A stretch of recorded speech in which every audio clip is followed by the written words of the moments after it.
आज के लेक्चर में हम बात करेंगे law of photochemistry. Law of photochemistry.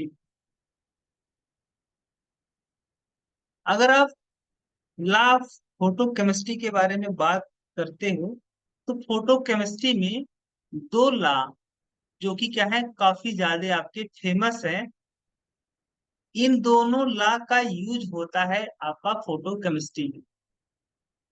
आपका जो फर्स्ट लॉ है, उस फर्स्ट लॉ को हम लोग ग्रोथस ग्रोथस ग्रोथस ट्रैपर लॉ के नाम से जानते हैं। और सेकंड जो लॉ है आपका, उस लॉ को हम लोग स्टार्क आइंस्टीन आइंस्टीन लॉ के नाम से जानते हैं।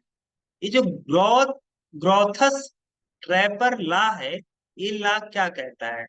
ये लॉ कहता है कि आपका केवल वही फोटान आपका फोटो केमिकल चेंज करवा सकता है जो रिएक्टेंट मॉलिक्यूल द्वारा एब्जॉर्ब किया जाता है। यानी अगर मैं पर्टिकुलरली इसको पढ़ना चाहूं, ग्रोथस ट्रैपर लॉ को, तो according to Grotthuss Draper law, according to according to Grothus Grothus Draper law, according to Grothus Draper law, only those only photon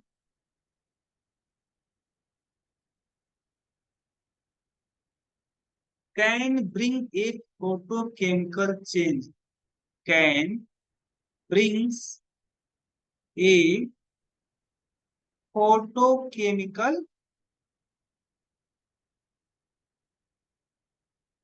photochemical change which is absorbed by which is absorbed by absorbed by substance, ठीक है। that is that is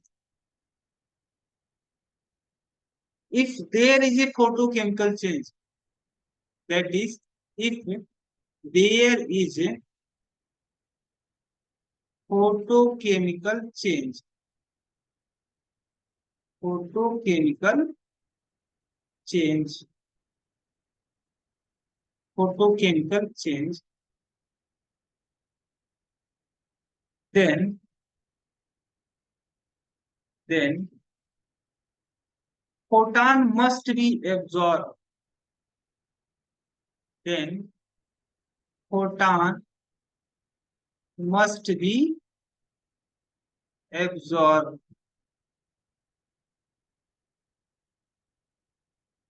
but reverse reverse is not true, is not true, because sometime absorb photon only bring a thermal change, only brings a thermal change,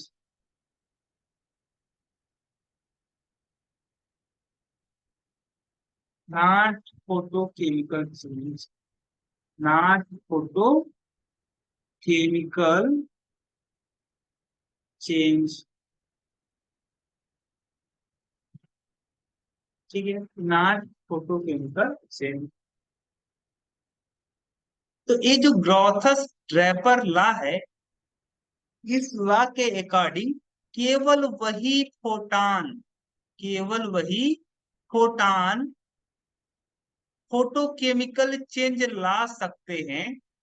केवल वही photon photochemical change ला सकते हैं जो substance द्वारा absorb किए जाते हैं, जो सबस्टांस द्वारा एब्जॉर्ब किए जाते हैं। ठीक है, इसका मतलब ये हुआ कि अगर कहीं पे फोटोकेमिकल चेंज हो रहा है, इसका मतलब ये हुआ कि वहां पे आपका फोटान एब्जॉर्ब हुआ होगा। लेकिन इसके अपोजिट, इसका जो रिवर्स होता है वो ट्रू नहीं होता। अब इसको हम अच्छे से एक्सप्लेन करेंगे कुछ इस तरीके से। कैसे? जैसे मान लो कोई रिएक्टेंट है, ठीक है। अब इस रिएक्टेंट में कोई फोटोकेमिकल चेंज आएगा कि नहीं आएगा? तो मान लो कोई आपका रिएक्टेंट है, रिएक्टेंट मॉलिक्यूल है। अब इसके ऊपर लाइट एक्सपोज किया जाता है। क्या किया जाता है? लाइट एक्सपोज किया जाता है। तो अगर आप इस पे लाइट इरिटेट क्या करोगे, लाइट रेडिएट करोगे इस रिएक्टेंट मॉलिक्यूल के ऊपर, तो मान लो आपका 3 फोटान है, 3 फोटान है, ठीक है, जो कि इस रिएक्टेंट पे पड़ रहे हैं। ठीक है, मान लो ये आपका फोटान फर्स्ट है, एक फोटान सेकंड है, एक फोटान आपका थर्ड है। तो मान लो कि अगर आपका फोटान फर्स्ट एब्जॉर्ब हो जा रहा है बाई दिस रिएक्टेंट मॉलिक्यूल, यानी ये जो रिएक्टेंट मॉलिक्यूल है, ये रिएक्टेंट मॉलिक्यूल आपका फोटान फर्स्ट को, ये जो फोटान फर्स्ट है आपको, इसको क्या कर रहा है, आपका रिएक्टेंट मॉलिक्यूल एब्जॉर्ब कर ले रहा है। बाकी आपके जो फोटान सेकेंड और फोटान थर्ड है, ये आपके एब्जॉर्ब नहीं किए जा रहे हैं। यानी आपका फोटान फर्स्ट है, वो एब्जॉर्ब हो जा रहा है, ये रिएक्टेंट जो मॉलिक्यूल है फोटॉन फर्स्ट को एब्जॉर्ब कर ले रहा है, और सेकंड थर्ड जो है आपके फोटॉन, वो एब्जॉर्ब नहीं किए जाते हैं बाय दिस रिएक्टेंट मॉलिक्यूल। तो इस रिएक्टेंट मॉलिक्यूल में अगर कोई फोटोकेमिकल चेंज कोई होगा, तो केवल और केवल फोटॉन, इसी फोटॉन के कारण से इस रिएक्टेंट मॉलिक्यूल में फोटोकेमिकल चेंजिंग आएगी, क्योंकि यही फोटॉन आपका एब्जॉर्ब हुआ है। ये फोटॉन सेकेंड फोटान और थर्ड फोटान आपके तो एब्जॉर्ब हुए ही नहीं। ये जो फोटान सेकेंड थे और जो फोटान थर्ड था, ये एब्जॉर्ब नहीं किया गया था बाय दिस रिएक्टेंट मॉलिक्यूल। तो जो फोटान आपका एब्जॉर्ब ही नहीं हुआ, वह कैसे रिएक्टेंट मॉलिक्यूल के अंदर कोई आपका फोटोकेमिकल चेंज ला सकता है? अब जो एब्जॉर्ब ही नहीं हुआ, वो कैसे फोटोकेमिकल चेंज ला सकता है? इसका मतलब ये हुआ कि आपका जो फोटान सेकेंड होगा और फोटान थर्ड होगा, इसके कारण से यहाँ पे आपका रिएक्टेंट मॉलिक्यूल में कोई भी फोटोकेमिकल चेंज नहीं होगा। अगर इस रिएक्टेंट मॉलिक्यूल में कोई फोटोकेमिकल चेंज होगा, तो केवल और केवल फोटान फर्स्ट के द्वारा इस रिएक्टेंट मॉलिक्यूल में फोटोकेमिकल चेंजिंग आएगी, क्योंकि फोटान फर्स्ट ही आपका केवल एब्जॉर्ब किया गया था बाय दिस रिएक्टेंट मॉलिक्यूल। तो जो फोटान आपका एब्जॉर्ब किया जाता है बाय ये सबस्टांस, बाय ये रिएक्टेंट मॉलिक्यूल, वही फोटान केवल काम के होते हैं।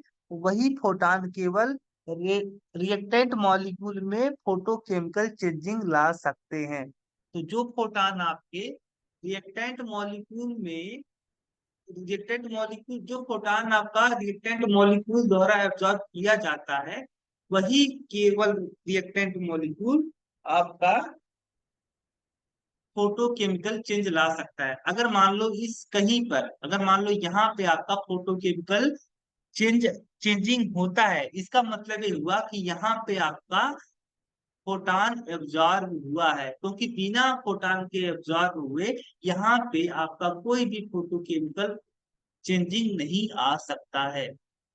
ठीक है, लेकिन इसका अपोजिट का मतलब ये हुआ कि अगर फोटान एब्जॉर्ब हो जाता है, अगर आपका कोई फोटान एब्जॉर्ब हो जाता है बाई, अगर ये आपका कोई फोटान है, अगर ये फोटान इस रिएक्टेंट मॉलिक्यूल, ये जो रिएक्टेंट मॉलिक्यूल है, अगर ये रिएक्टेंट मॉलिक्यूल प्रोटॉन को एब्जॉर्ब कर ले रहा है, तो ये जरूरी नहीं कि आपका यहाँ पे फोटोकेमिकल चेंज हो। फोटोकेमिकल चेंज हो, रिएक्ट प्रोटॉन के एब्जॉर्प्शन होने पर फोटोकेमिकल चेंजिंग होगा, ये जरूरी नहीं, क्योंकि यहाँ पे ऐसा हो सकता है कि जो रिएक्टेंट मॉलिक्यूल है, रिएक्टेंट मॉलिक्यूल फोटॉन को एब्जॉर्ब करने पर रिएक्टेंट मॉलिक्यूल एक्साइटेड हो जाए, और ये एक्साइटेड मॉलिक्यूल, एक्साइटेड जो रिएक्टेंट मॉलिक्यूल है वो किसी नॉर्मल, किसी ग्राउंड स्टेट रिएक्टेंट मॉलिक्यूल से टकरा करके क्या करे, यहाँ पे हीट को बाहर रिलीज कर दे, हीट को क्या कर दे, रिलीज कर दे। ये जो रिएक्टेंट मॉलिक्यूल था जिसने एनर्जी को एब्जॉर्ब कर रखा था, यह एक्स्ट्रा में जो एनर्जी इसके पास है इस एक्साइटेड रिएक्टेंट मॉलिक्यूल का के पास में, ये दूसरे normal excited ground state reactant के साथ कोलाइड करके, ये जो एक्स्ट्रा में जो इसके पास एनर्जी थी, वह एनर्जी को उस एक्स्ट्रा कंटेनिंग एनर्जी को, एक्स्ट्रा जो में जो ये एनर्जी रख रहा था एक्साइटेड रिएक्टेंट मॉलिक्यूल, यह अपना एक्स्ट्रा में जो इसके पास एनर्जी हो है वह हीट के फॉर्म में क्या कर दे, रिलीज कर दे, क्या कर दे, रिलीज कर दे। ऐसा पॉसिबिलिटी है, ठीक है। इसीलिए एक आपका कंफर्म नहीं कहा जा सकता है कि अगर कहीं पे प्रोटॉन आपका एब्जॉर्ब किया जा रहा है किसी केमिकल रिएक्शन में, तो वहां पे किसी सबस्टांस द्वारा अगर फिर प्रोटॉन एब्जॉर्ब किया जा रहा है, तो ये जरूरी नहीं कि आपका वहां पे फोटो केमिकल चेंज हो हो ही जाए, ठीक है। जरूरी नहीं, क्योंकि वहां पे आपका ऐसा हो सकता है कि वहां पे कोलिजन के कारण से जो रिएक्टेंट मॉलिक्यूल ने प्रोटॉन के रूप में जो एनर्जी अब्जॉर्ब किया था, वह हीट के फॉर्म में बाहर निकाल दे, और यहाँ पे कोई भी फोटोकेमिकल चेंज ना हो, ठीक है। जो दूसरा ला है, दूसरा ला है आपका फोटोकेमिस्ट्री में, जो दूसरा ला, फेमस ला है, वह है स्टार्क आइंस्टीन ला। ये ला क्या कहता है, ये ला कहता है कि each react light absorbing, light absorbing और रिएक्टिंग मॉलिक्यूल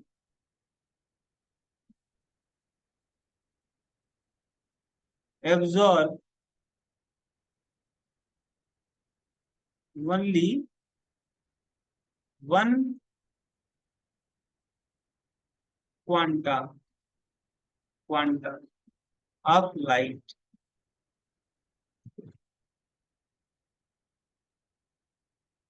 ये ला कहता है कि आपका जो लाइट एब्जॉर्ब करने वाला जो मॉलिक्यूल होता है, या रिएक्टिंग मॉलिक्यूल, रिएक्टिंग मॉलिक्यूल का मतलब ये हुआ कि रिएक्ट करने वाला जो मॉलिक्यूल होता है, या लाइट एब्जॉर्बिंग मॉलिक्यूल, यानी जो लाइट को एब्जॉर्ब करने वाला मॉलिक्यूल होता है, एक लाइट एब्जॉर्बिंग मॉलिक्यूल या एक रिएक्टिंग मॉलिक्यूल आपका केवल एक ही फोटॉन को क्या करता है, एब्जॉर्ब करता है। ये नहीं है कि एक रिएक्टेंट मॉलिक्यूल दो फोटॉन को एब्जॉर्ब नहीं करेगा।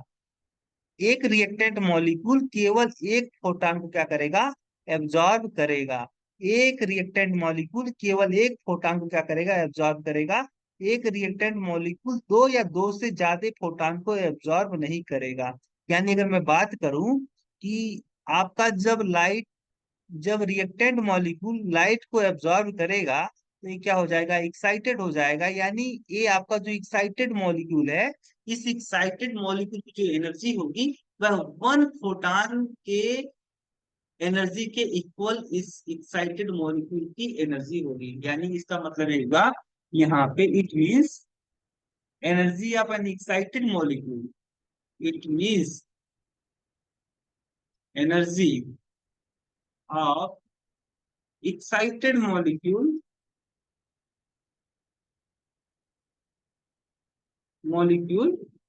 is equal to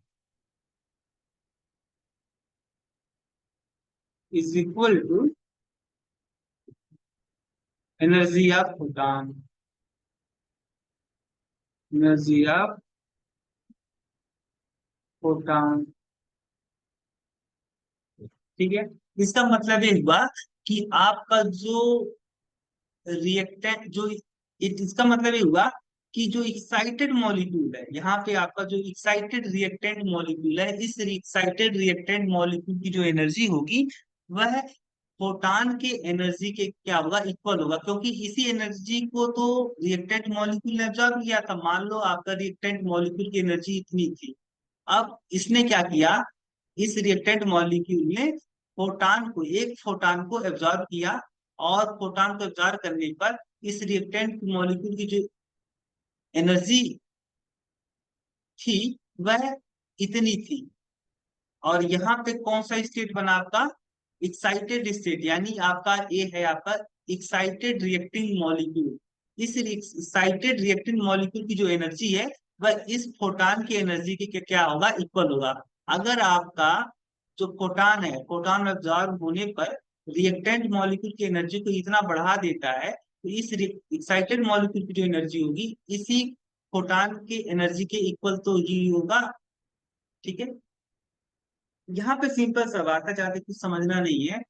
यहाँ पे सिंपल सी बात यह है कि एक रिएक्टेंट मॉलिक्यूल केवल एक प्रोटॉन को एब्जॉर्ब करता है, एक रिएक्टेंट मॉलिक्यूल दो या दो से ज्यादा प्रोटॉन को एब्जॉर्ब नहीं करेगा। ठीक है, तो अगर मैं बात करूं, अच्छा एनर्जी ऑफ फोटॉन क्या होता है, energy of photon equal to H nu. आप पढ़े हो कि जो फोटॉन की एनर्जी होती है या जो लाइट की एनर्जी होती है वह कितना, किसके इक्वल होती है, एच न्यू के इक्वल होती है। वे है nu, H is Planck constant, H is Planck constant and nu is frequency. और फ्रीक्वेंसी इजकल टू आप जानते हो, nu equal to C by lambda, nu equal to C by lambda. Lambda is wavelength and c is velocity of speed of light। तो इसको आप इस तरीके से भी लिख सकते हो, c बाई लेमडा।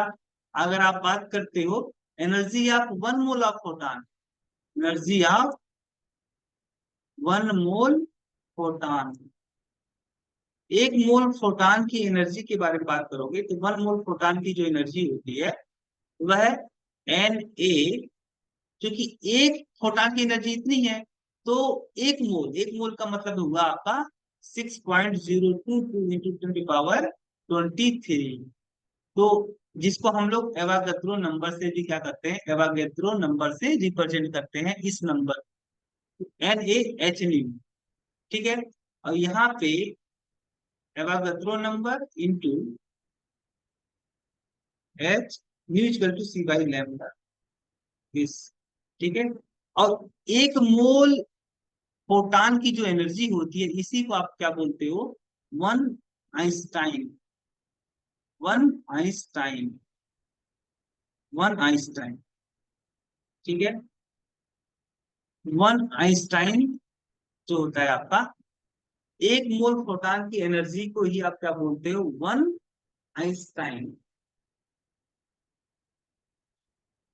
और इसकी वैल्यू अगर आप निकालोगे, वन आइंस्टाइन, इसी को आप क्या बोलते हो, वन आइंस्टाइन। एक मोल फोटान की जो एनर्जी होती है इसी को बोलते हैं हम लोग वन आइंस्टाइन। तो one Einstein is equal to N A H C by lambda. और इसकी वैल्यू अगर आप कैलकुलेट करोगे, यहाँ पे एवोगाड्रो नंबर रखोगे, प्लैंक कांस्टेंट रखोगे, स्पीड ऑफ लाइट रखोगे, यहाँ पे जो आपका निकल के आएगा वह आएगा 12 × 10⁻⁷ अर्ग, यहाँ पे divide by lambda in centimetre अर्ग मोल पर सेकेंड। यानी एक मोल जो प्रोटॉन होता है उसकी जो एनर्जी होता है वह 12 × 10⁻⁷ डिवाइड बाई लैम्डा। अब डिपेंड करेगा कि उस जो फोटान है इस फोटान का वेवलेंथ कितना है इन सेंटीमीटर। ठीक है, इतना होता है। अब आप जानते हो कि 10⁻⁷ अर्ग इक्वल टू कितना होता है, 1 जूल होता है। तो इसको आप इस तरीके से भी लिख सकते हो, 1 आइंस्टाइन इक्वल टू 12 जूल पर मोल, और यहाँ पे डिवाइड में हो जाएगा आपका लैम्डा इन सेंटीमीटर। ठीक है, तो energy of 1 Einstein, E 1 Einstein, Einstein equal to क्या निकल के आया आपका, 12 divide by lambda in centimetre.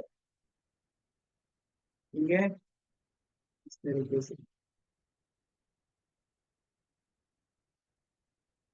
अगर यही अगर आप वेवलेंथ को अगर आप क्या रखते, इस वेवलेंथ को अगर आप सेंटीमीटर में न रख करके मीटर में रखते, तो यहाँ पे आपका जो इक्वेशन बनता वो बनता 0.12 divide by lambda in metre. इसमें आपको लैम्डा किस में रखना है, मीटर में रखना है। यहाँ पे आता आपका जूल पर मोल। ठीक है, आप इसी को याद रखो, यही आपके लिए क्या है, इम्पोर्टेंट।